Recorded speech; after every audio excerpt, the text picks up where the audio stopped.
ser parte de Colombia por su tecnología y metodología. Tendrás la educación que tú querías. California está aquí, es para ti, está para mí, sí. Te acerca la universidad para que vayas más allá.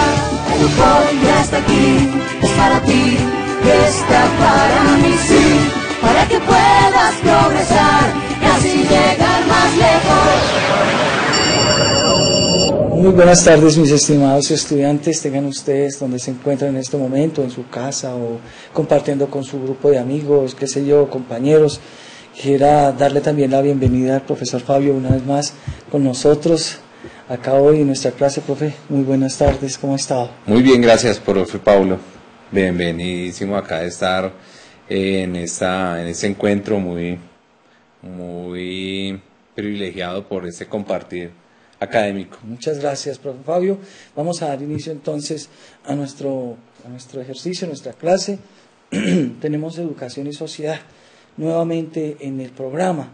Qué bueno es que ustedes y yo podamos continuar con la retroalimentación de la clase anterior.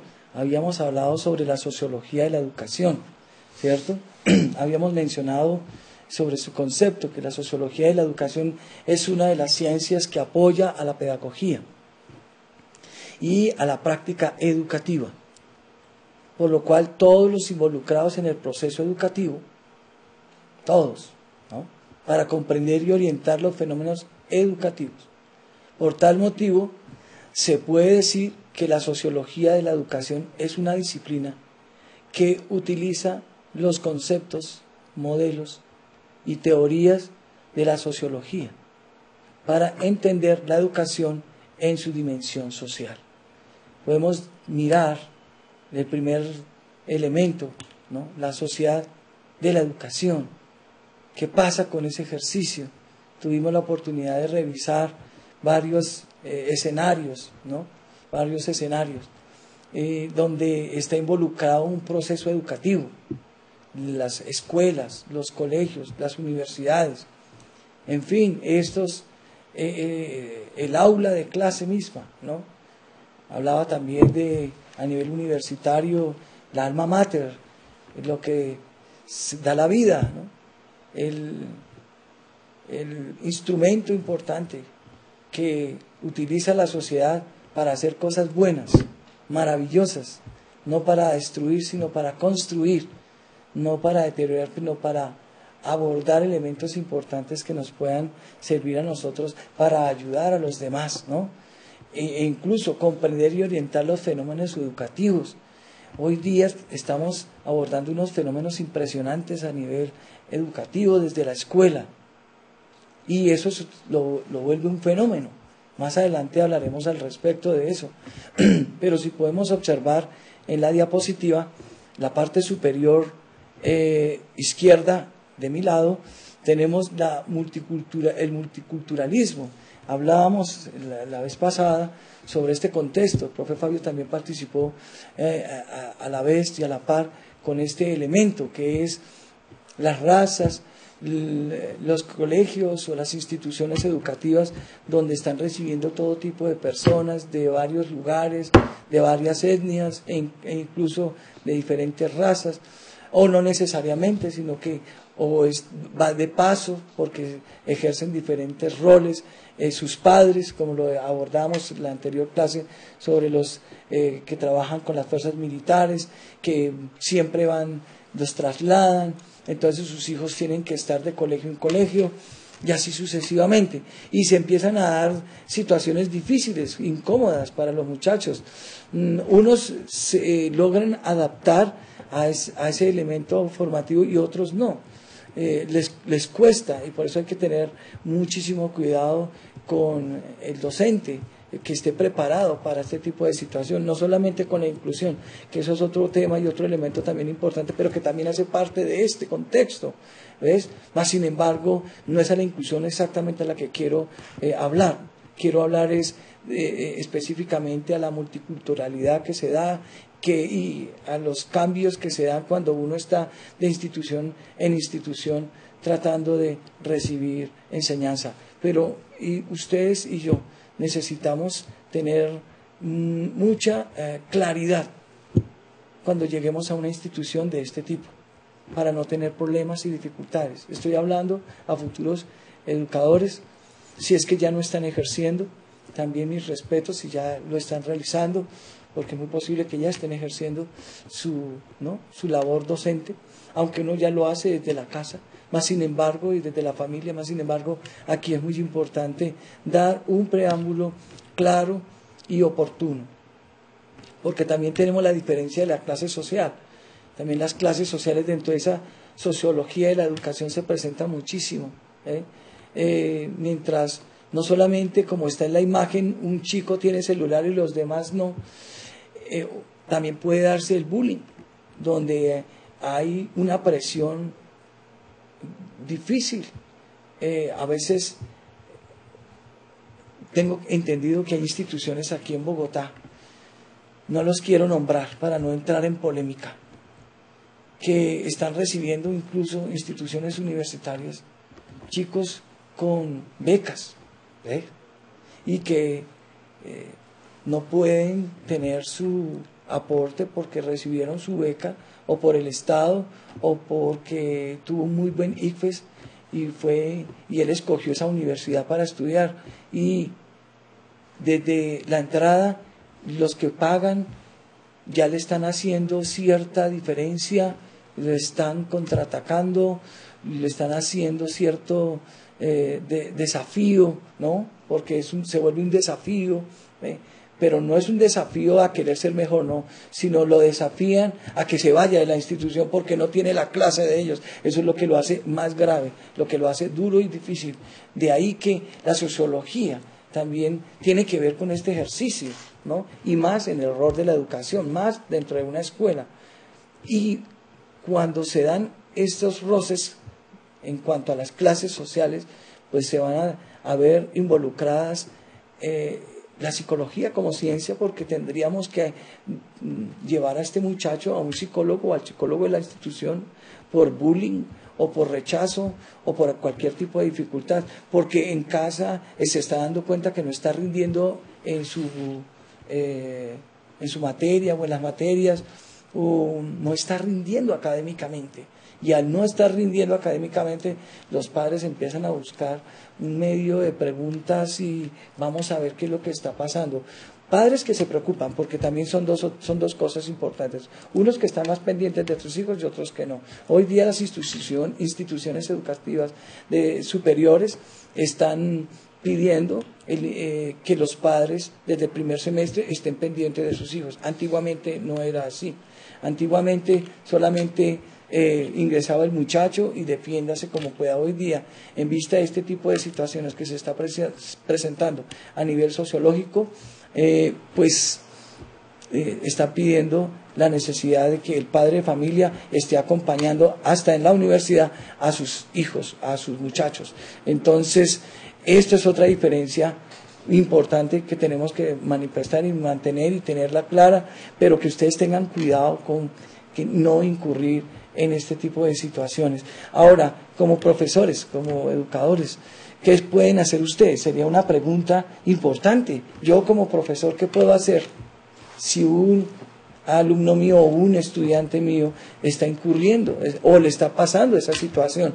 Uno, porque está afectando al otro, y el otro porque es el que está recibiendo toda la dificultad del bullying o el rechazo. Entonces ahí tendríamos que estar nosotros a la vanguardia de este tipo de elementos a nivel emocional que se puede estar suscitando en las instituciones educativas. Pero sin ir más allá, también en la escuela, en el nivel de primaria y secundaria, es cuando más se da este tipo de situaciones y de rechazos. Entonces tengámoslo presente. Quería ahondar un poquito más sobre esto, aunque lo hablamos la semana pasada, pero qué bueno es que podamos hablar un poquito más sobre el contexto. Hay otro elemento que son la diferencia entre escuelas. Hay unas que tienen unas matrículas muy elevadas porque su estatus es muy alto, otras no. Ahorita tenemos una dificultad con la pública y la privada, con las instituciones públicas y las instituciones privadas. Si en el anterior caso coloqué un estudiante que entra de clase baja a una institución de mucho dinero, de mucho prestigio, y allí se le hace cierto rechazo por su economía o por su sistema económico o porque su nivel de clase no es de tercera, cuarta, sino es de 1 o 2. Hay universidades que también están riñendo y se vuelve una competitividad a nivel social, y es revisar también eso no solamente en el docente, sino también en los estudiantes. Es muy posible que ustedes, yo conozco una colega que me dice, profe, yo definitivamente con ese nivel de instituto no pude, yo prefiero más los institutos donde las clases sociales es más regular y no tan alta, porque definitivamente no concuerdo con ellos. Entonces ya está afectando no solamente al estudiante, sino también está afectando al docente, está afectando al adulto, está afectando de alguna manera ese rol educativo. Entonces hay que también tener cuidado con eso dentro de la sociología de la educación, ¿no? Las instituciones que se están prestando para ese tipo de competencias de una forma no sana, sino de una manera malsana. Entonces tengamos en cuenta este ejercicio para poder abordar incluso ahorita la sociología de la educación según algunos autores, según algunas personas que también quieren darnos a conocer este tipo de fenómeno, ¿no? Lo vimos y lo hablamos también relacionado con Durkheim. Ella dice la educación es una cosa eminentemente social. Es social por su fin. Lejos está de que tengo por objeto realizar la naturaleza individual del hombre en general. Ella varía de una sociedad a otra, varía. Primero, en el momento en que las sociedades han conseguido un cierto grado de diferencia. Eso ya lo hablamos anteriormente, ¿no?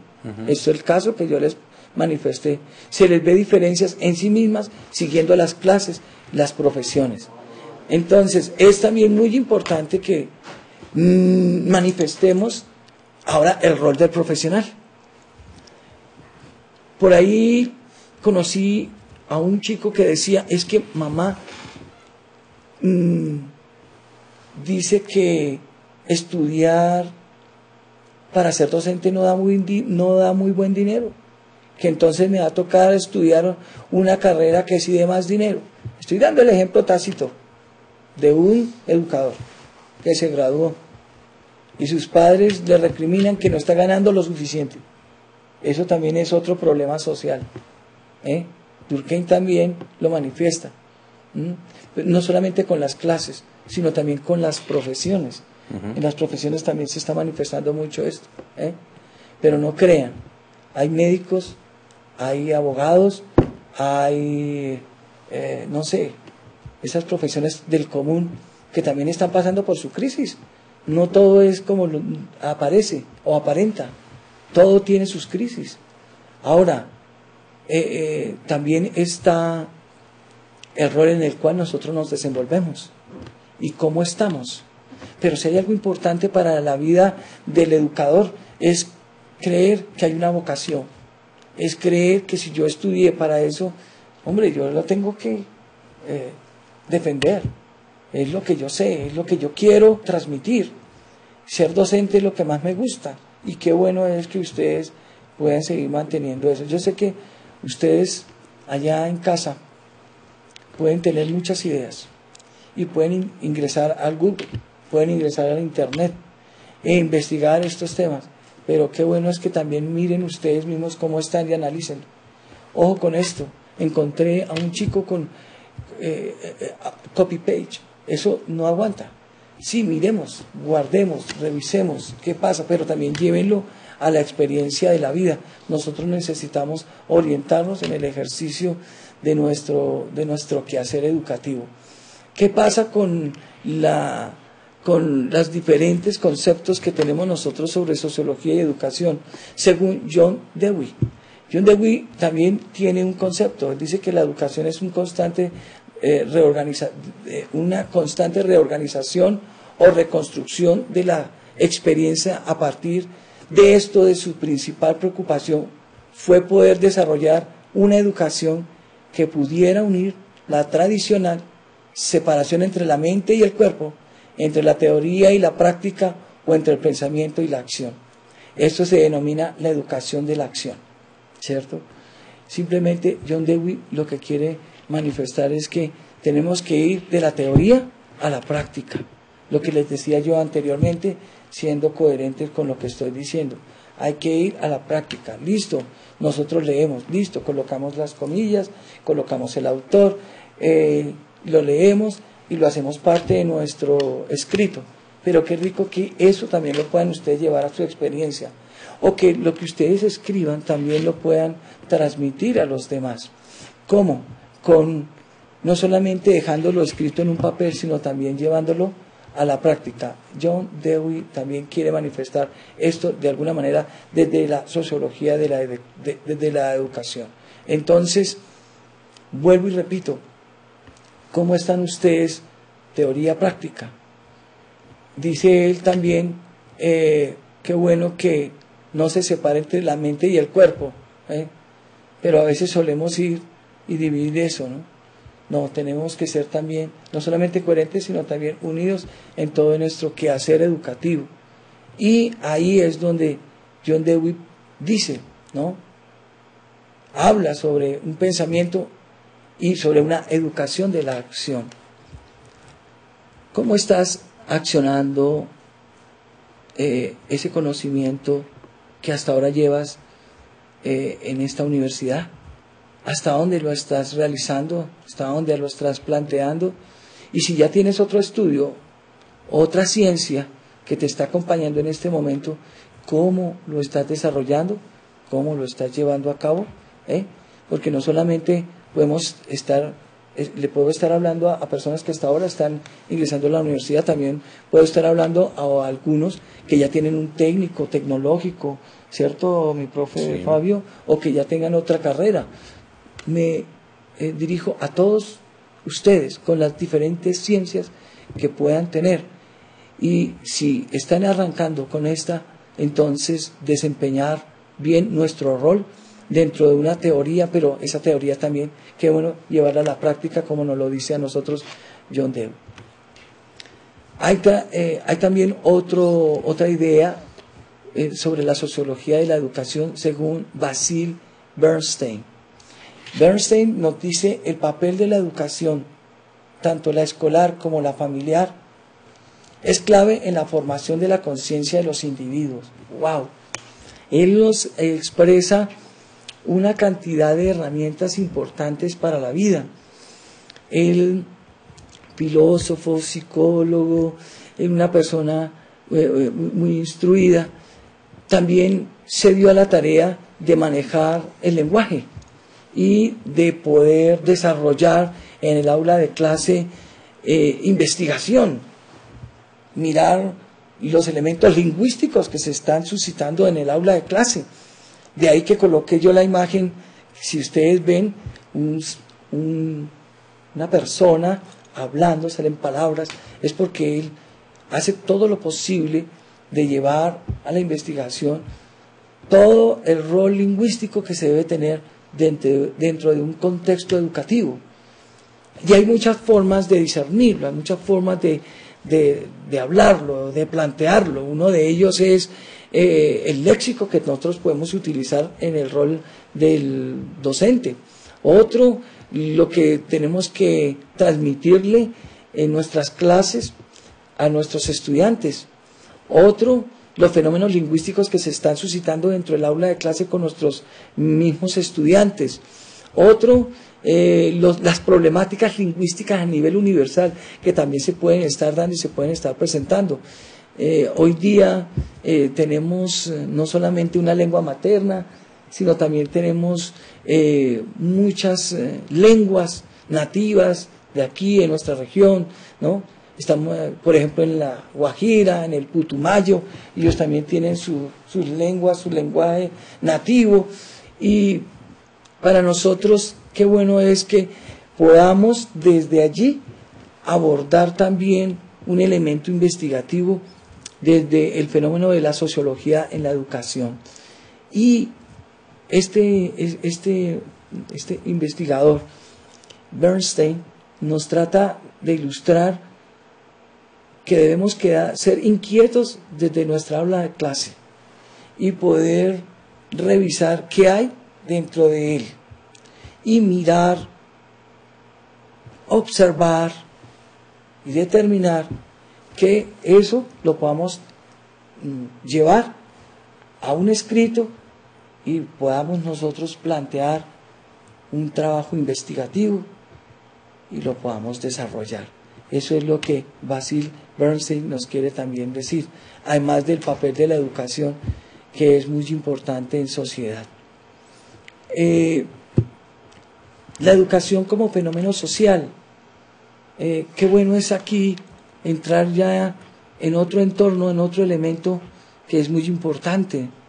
Profe Fabio, cuando nosotros hablamos de el fenómeno social en Colombia, ¿cómo lo ve?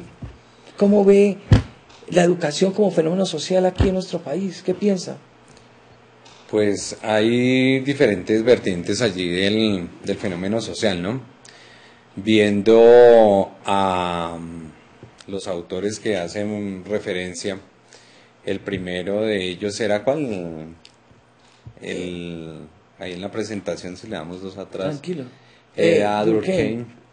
Entonces, son tres puntos de vista totalmente opuestos, el de Dewey y el último era el de Bernstein. Entonces, como fenómeno social, evidentemente la educación está vinculada en sus fines, ¿no?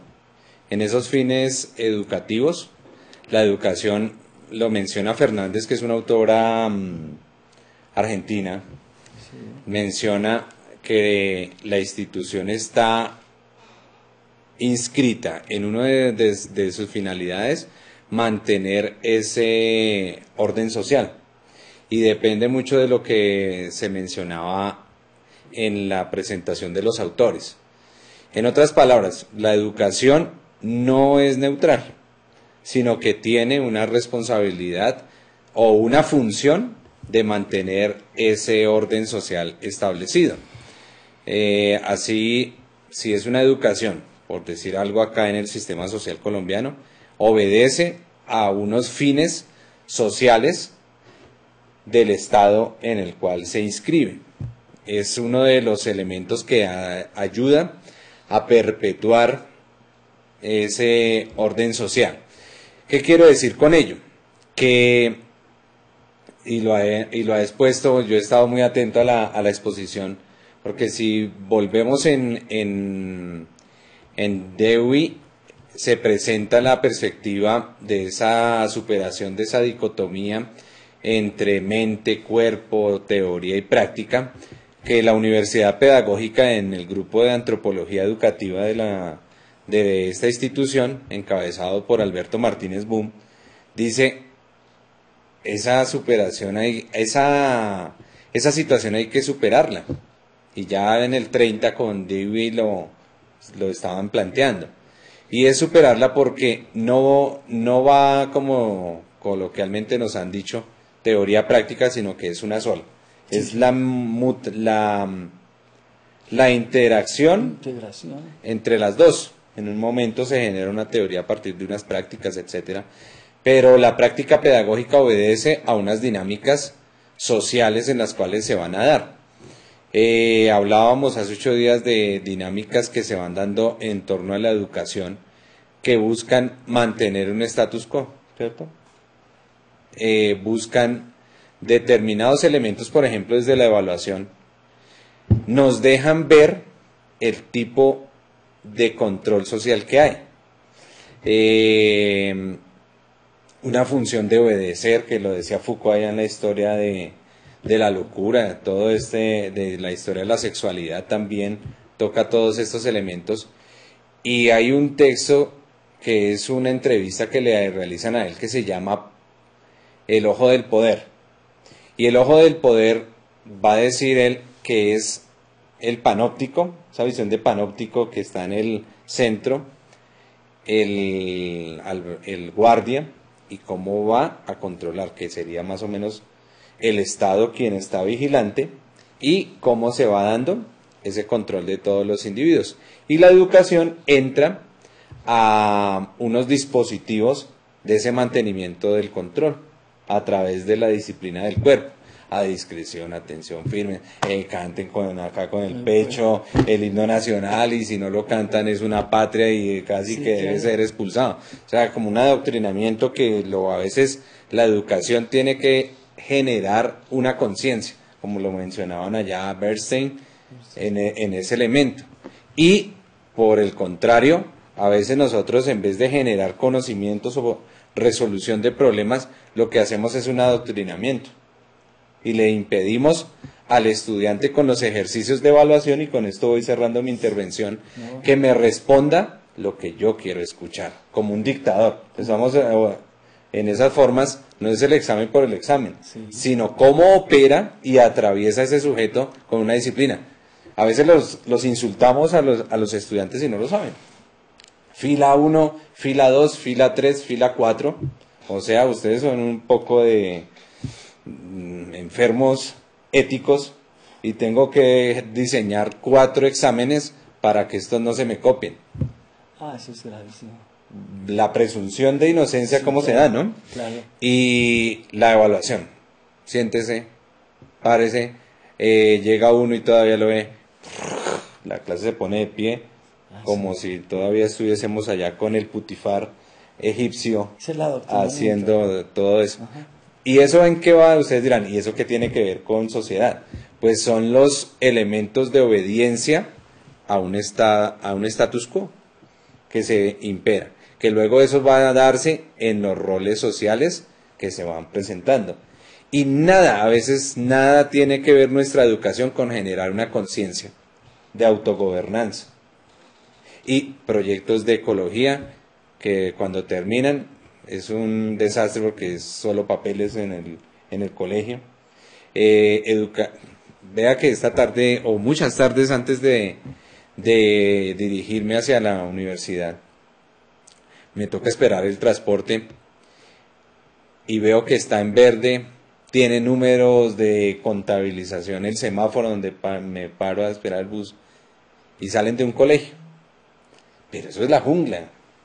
Está en verde, se lanzan, mejor dicho, cual semovientes por todo esto, así con una visión como la de Hermann Hesse de Apocalipsis. Si los atropellan, me imagino que tendrán en su mente que ellos son los débiles, porque así está el Estatuto Colombiano de Derecho del Menor. Sí, sí.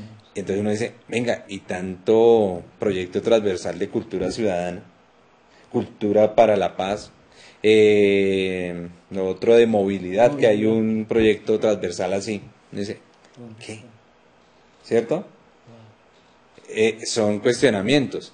Entonces, en realidad, estamos adoctrinando para que sigan una sociedad, ¿cierto? Y tanto en izquierda como de derecha, los dos elementos es negativo. Si una educación no enseña a ser sujetos autónomos, apague y vámonos, porque ya se nos está convirtiendo también, profe, en guardería de los colegios, que los papás llegan, los depositan ahí, al final del día los sacan y ya, les resolvimos el problema de qué hacer con las dinámicas sociales que estos tienen, respecto a que las dinámicas familiares se han transformado y tenemos que cuidarlos. Pero por favor no les exijan, por favor no le deje tareas. ¿Cómo le va a exigir que lea? Se ven estas dinámicas, ¿no es cierto? Sí, sí, sí. Y por favor no se meta con el muchacho, porque si se mete con el muchacho se mete con el padre de familia, ¿cierto? Sí, teniendo... Entonces vea cómo está incrustada la institución educativa con los roles sociales. Lo decíamos hace 8 días, creo que lo mencionábamos, que para las pruebas Saber Pro les van a pedir un consentimiento ético.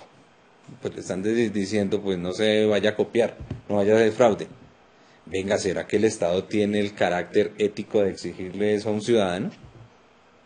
Con todas las manifestaciones que se dan. Esa dicotomía es muy complicada ahorita. entre el deber ser y las prácticas son otras. Nosotros aquí les enseñamos una cantidad de teorías, pero las prácticas son muy diferentes, y en ese es el elemento que ha caído hoy la sesión. Muy en el punto. Sí, en realidad la educación está formando para unos roles sociales autónomos, de autocontrol, etcétera. Yo pienso que esta reflexión que nos ha hecho el profesor Fabio ha sido de mucho valor, porque habló de adoctrinamiento, habló de incluso de pedagogía, de una pedagogía tradicional, ¿cierto? Porque hay una pedagogía tradicional y aún se sigue trabajando la pedagogía tradicional, la educación tradicional o pedagogía tradicional que está abolida. Hay muchos elementos. Pero mira que a veces lo reclaman los mismos padres de familia. ¿Sí? Es complicado, porque así, y yo tomo este elemento a veces, todos saben de educación. Tú vas a hablar de derecho, algunos se atreven a hablar de derecho, de medicina también. Cuando alguien se enferma, todos sabemos de todo en Colombia. Sí. Alguien se enferma, tómese esto, haga esto, lo diagnostican a uno. En derecho sucede algún incidente, eso lo puede hacer con esto, con este procedimiento. En educación es la tapa que rebosa todo, todos saben de educación y todos se meten a opinar sobre educación. Y es ahí donde nosotros debemos asumir ese rol docente que lo tienes en la presentación, profe, de hacer respetable nuestro rol. Nuestro objeto es la educación y tenemos que hacerlo profesional. Cuando queremos avanzar, muchos quieren retroceder. O seguir en lo mismo. Pero el Estado está avanzando o está retrocediendo. Esa es una pregunta. Yo creo que es un caos controlado. Un caos intencionado en eso que está mencionando la presentación. Claro que sí. Por esa función social que tiene la institución educativa. ¿Por qué trajimos a estos pensadores, ¿no? Bernstein y todos ellos? ¿Por qué? Porque ellos están dando una postura muy personal y respetable, que nosotros tenemos que coger lo bueno y desechar lo malo, ¿no? Pero aquí hay cosas muy buenas, aquí hay cosas de integralidad. El profe Fabio lo dijo, ¿cierto? Hay cosas que la teoría, la práctica, ¿cierto? Se tienen que integrar y se tienen que dar para... Y es decirles a los estudiantes, recuerde que está condenado a ser libre. Wow. La educación tiene que ser eso. Yo le enseño esto, le doy esto. Entre menos escuche el punto de vista del profesor, sería lo magnífico. Claro. Le doy estos conocimientos, pero recuerde que está condenado, como decía Jean-Paul Sartre, a ser libre. Pero debe ser una libertad situada. La universidad propende por el pensamiento crítico. ¿Estamos de acuerdo, profesor? Sí, Fabio? claro que sí. Y esto es para que ustedes también lo pongan en ponencia, lo traigan a colación y lo critiquen, lo trabajen, ¿cierto? Así lo es. Analicen. Nosotros damos aquí unas herramientas, estamos dando unas posturas, pero también que uno es mirar hacia uno mismo qué estás pensando, y que eso que piensas también sea un crítico y que sea también una postura buena y que sirva. Que sea propositiva. Que sea propositiva, exacto. Mire, no vayan a caer en la desesperanza. Hay un elemento aquí, dice que los fenómenos sociales son todos los comportamientos que transcurren dentro de una sociedad. Claro que sí. Estos elementos que acaba de mencionar el profesor Fabio son fenómenos sociales que se presentan. Los que dijimos anteriormente, todos son elementos, son fenómenos que no solamente hay, miren ustedes la diapositiva, la violencia. También hay violencia en el aula. También hay violencia en casa, hay violencia en muchas partes, hay violencia al transmitir un conocimiento, porque quiero proponer, solamente lo que yo propongo es lo que se tiene que hacer, es lo que decía también el profesor Pablo, ¿no? Solo es eso y adoctrinamos eso y solamente eso tiene que ser así, cuando eso no debe ser así, ¿de acuerdo? También hay la libertad de conocimiento, el poder proponer Ser propositivos y en esa puesta en común, qué rico es que estos fenómenos sí. haya una construcción del bien común, ¿no es cierto?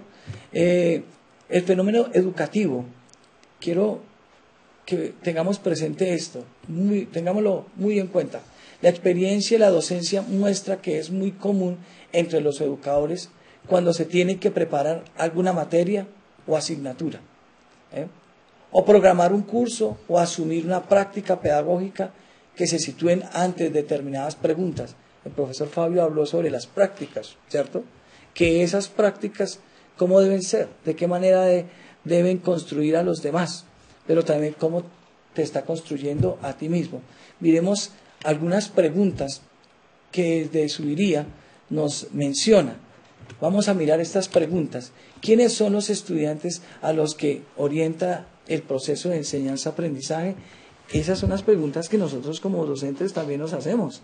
Y muchos de los estudiantes también se pueden estar planteando, ¿verdad?